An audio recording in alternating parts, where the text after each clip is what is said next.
Hi, Renee Jayne, here to illuminate truth, health, and guide you home to yourself. Whew, welcome. Gonna talk with you about relationships and working through conflict. And I have some tools and I have some thoughts. And I'm here with you. I want you to know that I understand, because here's the beauty. We're all in relationship at all times, and they're our biggest opportunity and vehicle for growth. And so I don't know if the word mastery is even applicable when it comes to relationships, because there is always an ever-growing, ever-evolving movement with them. So that's what we're going to talk about today, and I'm going to give you some actionable things and maybe some wake-up calls. The first thing I want to share is that conflict is normal. And healthy relationships have conflict. And I think if we have had any experience from old traumatic backgrounds or dysfunction in our relationships, then conflict might not feel normal, and it might feel quite triggering for people. So I do want to just acknowledge that relationships are for our growth. They are here to illuminate our truth. Ultimately, they're reflections. And without relationships, let's just think about it. If we live solitary in a cave somewhere and there was no one else around, we'd be like, Wilson, the volleyball from that movie with Tom Hanks, which is slipping my mind right now, but I think most of you know what I'm talking about, right? We would create a situation in order to have some kind of dialogue and intimacy, because that is what we thrive on. And so a lot of times when there is conflict, we get freaked out, especially if we have old traumatic stuff from our past that we haven't worked through. But trauma is pretty typical. There's different kinds of trauma. This is not a video on trauma, but I just want to acknowledge that there is a spectrum of it. And based on where you have come from in your life, you'll have different varying degrees to work through your trauma. But I do believe everybody has it, just like everybody has some form of conflict to work through. So if we spend our time fearing conflict or having an avoidance of conflict, then it really will just come back to us in another way later on. Like, we can't avoid it. The spiritual work and the truth always comes up through relationships. It's always shown to us. And so we can push it away for as long as we want to, but ultimately it is going to come up to the surface. And, if there is conflict, it also just means that those two individuals have some healing or growth work to do together to move through something. Now, that whole phrase, we've all heard this, like, here for a reason, here for a season, here for a lifetime. I'm not your fortune teller about your relationship, so I don't know if it's a reason, season, or lifetime, or all of the above. What I do know is that the only way out is through, and the only way through is learning about yourself and your intimacy work. And I'm going to get a little bit more to what intimacy means. However, I do want to say, for those who are like, well, we don't really have conflict, this is like the first time. Well, that usually means one of two things. One, it means that you are diligent about doing your work, and maybe so is this other person, and that you have regularly been communicating and having growth and evolution together in a lot of healthier intimacy. And so conflict might be more rare for you. Another thing it could mean is that there is inauthenticity in the relationship. It's basically, I'm just going to be bold, an illusion.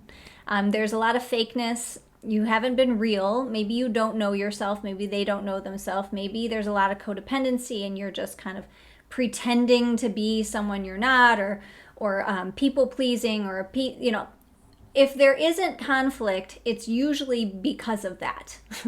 And so then it like builds and builds and builds. It's really resentment that's building, and then it comes out as explosiveness. So maybe it's just bickering that happens all the time. Maybe you have that kind of thing going on. And what I want you to know, even though it's hard, that it actually can be some of your best gifts to work through these particular issues. And I'm going to give you a lot of different ideas. And the first one is that when things break down, it is there to make it stronger and to grow stronger roots, not every relationship is meant to be a forever relationship. And of course, I'm speaking generally. So, for some of you, you're hearing this and you might be dealing with something with family, and some of you are dealing with something with a partnership or a relationship or romantic, or maybe it's children or a work colleague or a boss or a neighbor. There's all different kinds of things. But ultimately, even though we can be triggered from someone's experience or someone's words or some interaction with somebody, I want you to know that usually it like picks, that trigger is like a prick or a point, maybe not the best word, but you know what I mean, at something old from your childhood. And I know we don't want to hear this because we've been hearing this for so long. Must be something from your mom and dad, but it kind of is. It kind of is. It's an old wounding. And if you really, truly want to get through this conflict, you'll need to be able to hold this idea that it's so much bigger than just about the very specific thing you're dealing with. It goes deeper for them and for you. And so, this video content, I just want to give a quick offering as I'm about to share this too, that there is a few parts to this. And as you navigate through each part, I want you to keep an open mind best you can, that when I'm speaking, see if you can hold multiple perspectives. See if you can hold a perspective of you, obviously, so from your perspective and your experience. See if you can try to hold an experience or a perspective from the other person. Do your best. Not always easy to do, but also really important and valuable. And then hold a third perspective of almost like a fly on the wall or an observer or, a neutral party that might be looking at the situation. And that in itself is a video. So I'm not going to go into crazy detail, but I do want to mention it because without saying that, I'd say I'd be doing you a disservice, because all these relationship issues, conflicts, struggles that we go through, they're all mirrors. And when we can see the reflection and we can start to hold multiple perspectives, that's actually when we get our deepest evolution and growth and healing from relationship. And it can be so beautiful. And I'm not suggesting it's easy all the time, but it can be so beautiful. So I want to say, let me look at my notes here. I have notes, and that's okay. The next thing I want to share is there's probably some situation that happened, something that brought you to this video, and you're listening right now and you're wondering, like, is this worth my time? And what I'm about to say may deter you, and I'm hoping it kind of brings in the people who really want to do the work, because the situation that you're dealing with, we're not going to label it, if we can, as right or wrong. Now, our egoic mind, which we all have as humans, I have one too, we want to make other people wrong and we want to be right. This is how our human brain and mind can work. But I want to encourage you to see this experience, like I said, as something for your growth. And what that means is that what if there could be, for a moment, no right and no wrong? What if there could just be an experience? An experience. Because here's the deal. Billions of people live on this planet. Billions of people have opinions. There's literally billions of opinions. And I guarantee you that I could try to convince those billions of people of my opinion and I would not succeed. And you could try to convince those billions of people of your opinion and you would probably not succeed. Maybe with a handful, but really probably not too many. So the idea behind opinions is that everyone gets to have one. Everyone gets to have one. And if we try to make everybody else's opinions right or wrong, then what happens is that we end up stuck in the same old pattern that actually got us to the conflict to begin with. And we can't grow out of it. We can't grow through it. And basically, we just are stuck in this mind pattern of like, they hurt me, they betrayed me, what they did was wrong, they shouldn't have done that, it was horrible. And then we go a step further and we start making up even more stories about what they've done in the past and about who we think they are and about their character and about how blah, blah, blah, blah, blah, blah, blah. You get the idea. And maybe that's not even you. Maybe somebody's doing that to you and you're on the receiving end of it, so you know what it feels like. Now, no one's trying to take away from you your story. No one's trying to tell you that what happened to you or what happened between you or a group of you, that it didn't exist, that it wasn't real. I mean, it was real. It happened. It was an experience that affected you. It caused you to have some kind of an emotion, and a physical response is very likely.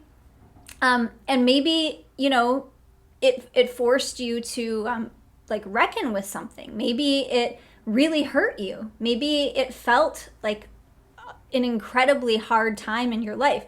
So no one's trying to take away from any of that. I'm certainly not. But what I am trying to do is to tell you that if you want to move forward, you kind of need to see that your story around the situation and around the very person that or persons that's in that situation is the very thing that's holding you back. The thing that's holding you back more than anything is not them. It's actually the story that you have about them and the story that you have about the situation. And this is where all of our control issues pop up. This is where we might want to come face to face with the part of us that was like, no, this is way too hard. I just would rather sit over here and stew and be mad.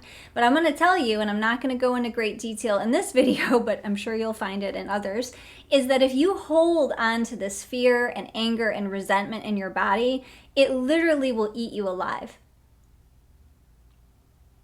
And I'm going to pause for a minute with that one, because for me, it's life or death. And I know that sounds really serious, but it is.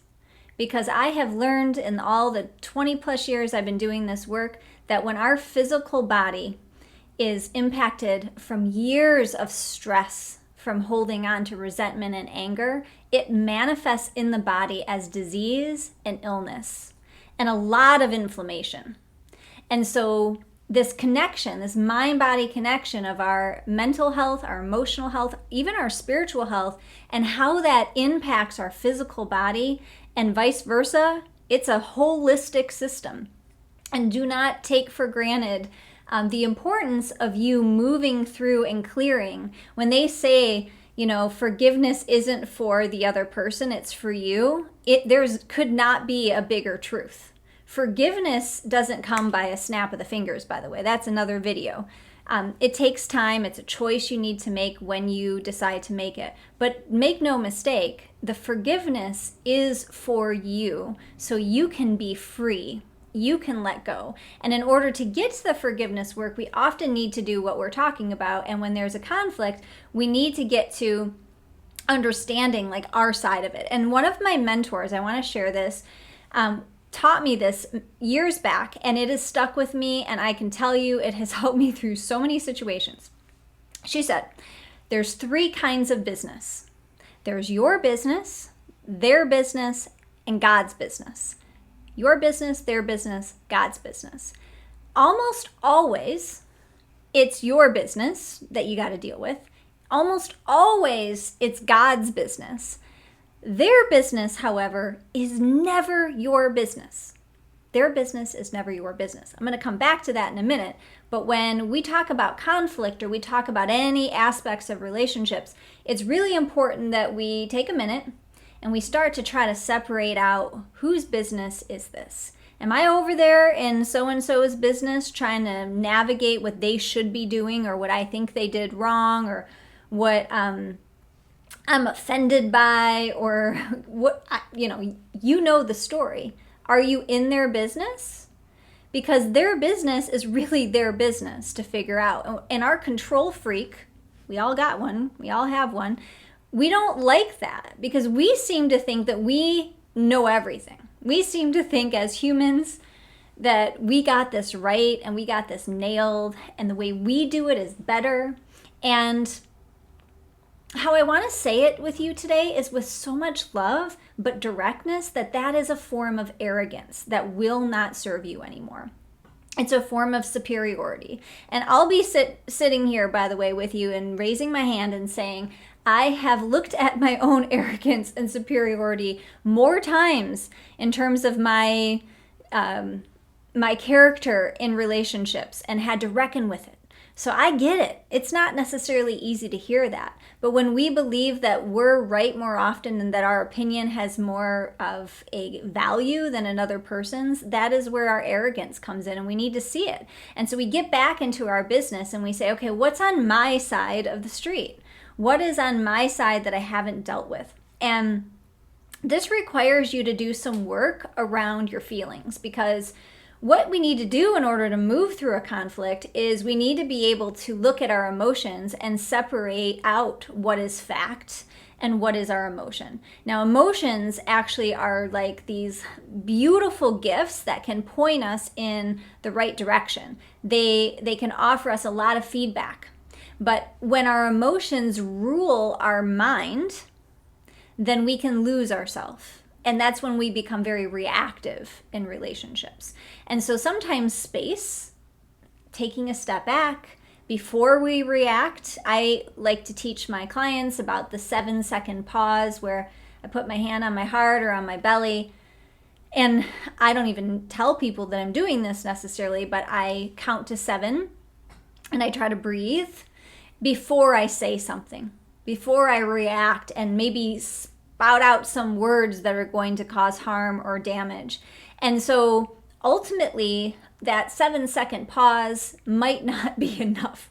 Sometimes we need days, sometimes we need weeks. And I just want to give you permission. I'm going to come back to this at a later point in this series here.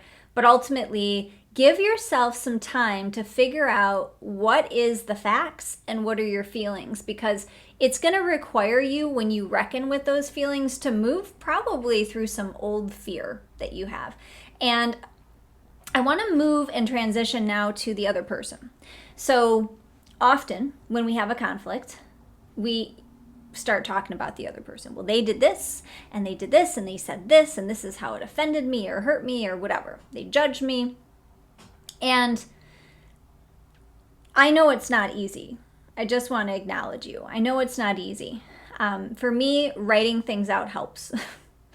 But another person's emotions or another person's response, another person's criticism of you, none of that is your responsibility. Another person's emotions are not your responsibility.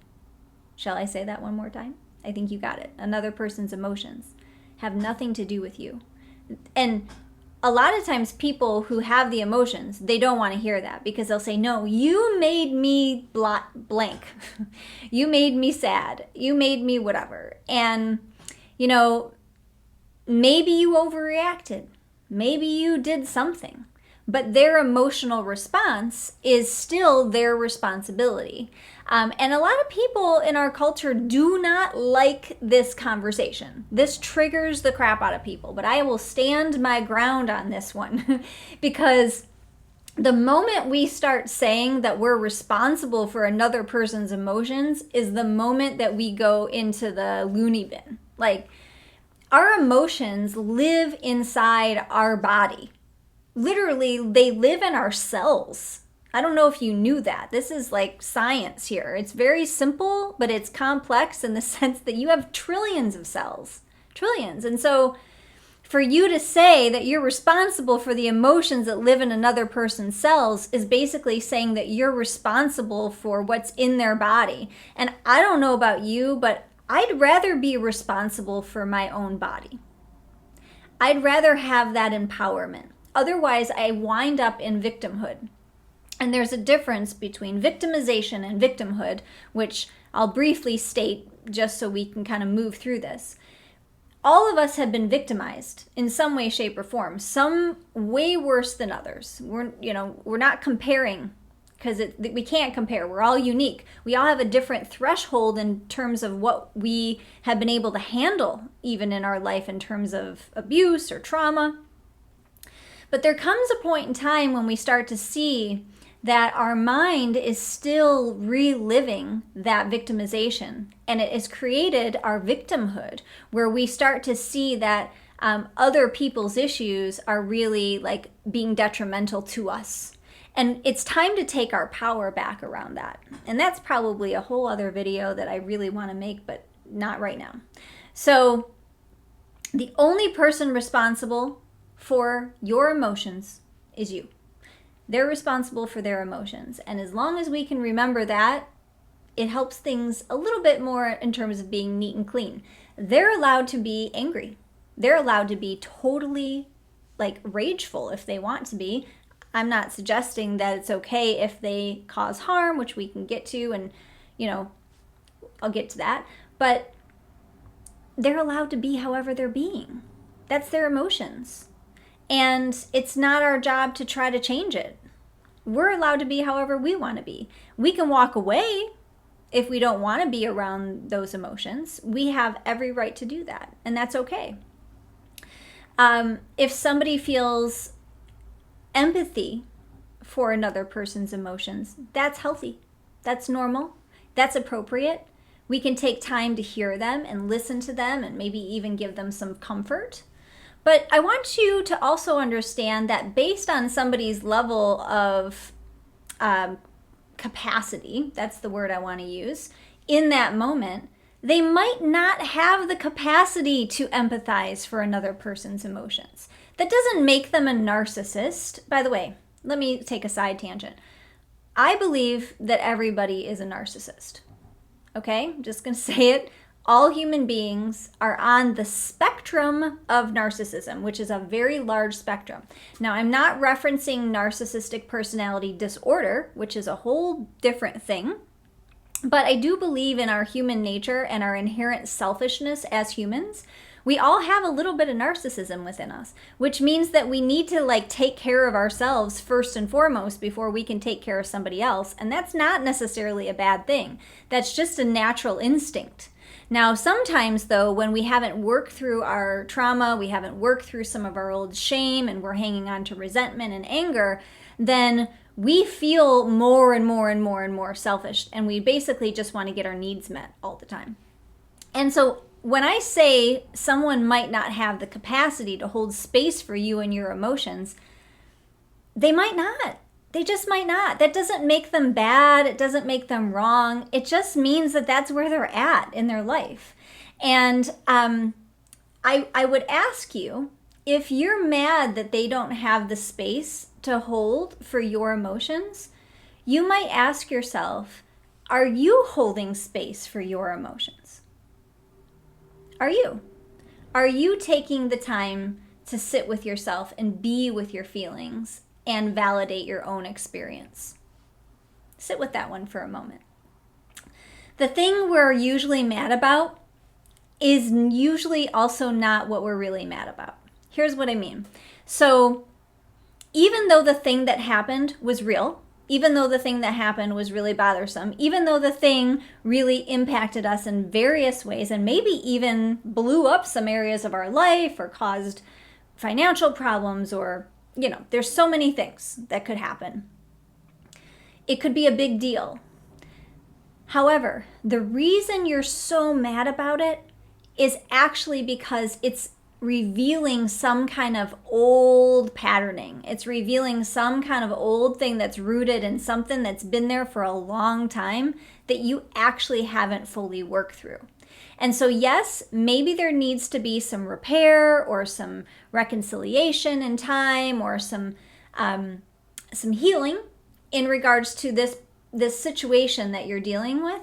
But I can promise you that you will not get the full extent of your healing and evolution if you do not look at what it's rooted in. And what it's rooted in has everything to do with traipsing way back to old relationships. Ask yourself, where does this situation remind me of something else? And maybe journal about it. Maybe meditate on it. Maybe work with a coach. Contact us at my office. A therapist, group work, therapy, 12-step. There's so many different things that are available to you. And so you don't have to do this work alone. But what we're really mad about usually is not what we're mad about. And we need to know this in order to work through it, because if we don't get to the root of the situation, we will continue to repeat it. And that's a point I want to make to you, because I personally, I'll just share from my own experience, I'm so done repeating situations. I have done that a lot in my life. And when I have new things that pop up, because guess what? We're all humans. We all judge. We all have conflict at times. But when a new kind of experience pops up, I know it's inevitable, but I actually think in myself, oh, well, that must mean I'm evolving through something, because this doesn't look like anything that I've worked with in the past. And I'd say that's a good sign. But if you see it as like, this feels like the same thing, and maybe it's the same person, maybe it's a different person, but the same kind of story, you'll know. That means that you haven't gotten like to the core of it. And I want to say too that it's okay for you to take as much space as you need if there's a lot of emotions involved. We're not helping anyone if we go back and forth with saying mean things or like the bickering. It's not bad if you even say, I need to take some space and be with my feelings. Like, that's not a bad thing. You're allowed to do that. It's not a bad thing if you come back home to yourself and sit with yourself. That's not avoidance. There's a difference. Avoidance might be as if you take some space and then you just go distract and party it up and do whatever in your life, and then you don't actually look at what's going on. That's avoidance. But if you're going back and forth with texting, banter, and email, and like, or social media, or calls that are not productive, stop that. That's just like a spinning your wheel, like the hamster going around the wheel. You're not going to go anywhere. You're not going to go anywhere.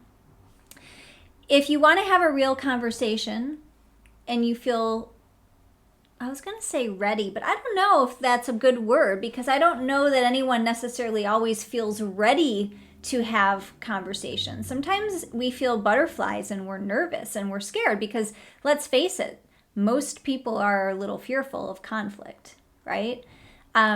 We're fearful of being the person on the receiving end of whatever might not feel good.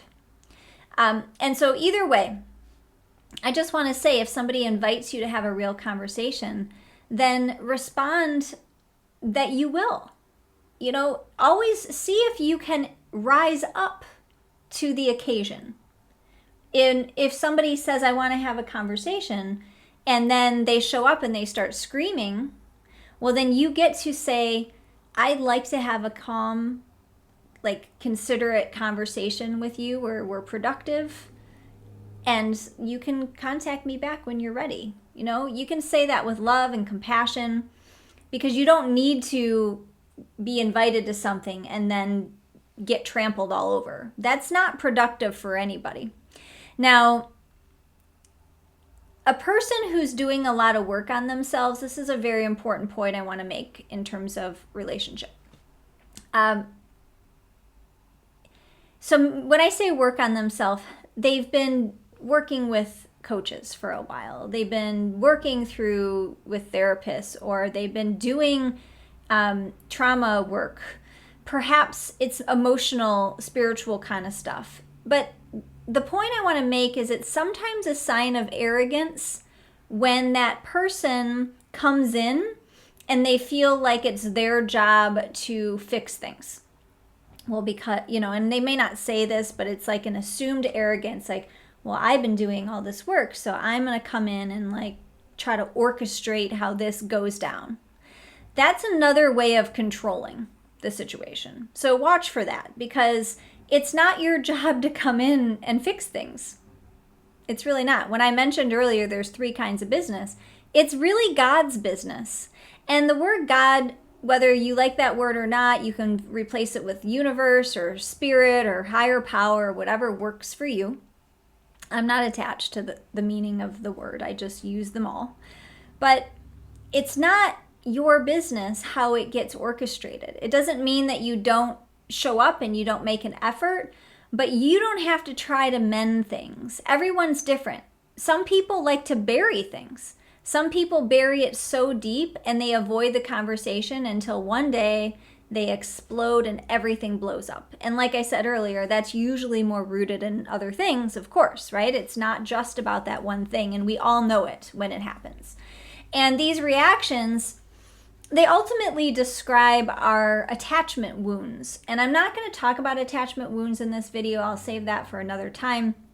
But I just want to share it because it really brings awareness to the fact that it's not our job to come in and fix things, but we also don't want to be in a place where we are in avoidance and trying to save other people or trying to control how something gets handled. Maybe you're the one that has to always come back and be the one that apologizes. Maybe that's been your role for a long time. Maybe you're the one that takes self-responsibility all the time and you feel like you need to come in and you need to just mend it. Because let's face it, part of our trauma response is that when things go wrong or there's a conflict, we usually have this instinct where we feel like we need to fix this right away. We call friends, we call these people so they can validate us. And we just I want to, and then we want to call the person and we want to get to the solution. That's an anxious response. And this is a sign, this is a signal to take a step back. Like I said, we want to get clear on what the facts are and we want to try to take our emotion out of it. We want to come back to our body. We want to come back to breathing and take a minute. Get feedback by all means. But if you're the one who's always coming in and you're always saying sorry first, maybe that's been your relational dynamic. I want to tell you it's time to take a breather, because you want to have an intimacy in your relations where there's equal, more equal. I want to preface that because nothing's 50-50, which I'm going to get to, but you want to have a situation where both people are making an effort at intimacy. And if you feel like you're the only one that is making the effort at the intimacy, then sometimes you just need to step back and say, not now, not now. Maybe part of your problem is that you're making too much of an effort. Maybe you're taking on too much responsibility in the whole relationship dynamic. The problem with this is that in our brain, we will probably hear from the other person or get the impression from the other person that we're not doing enough.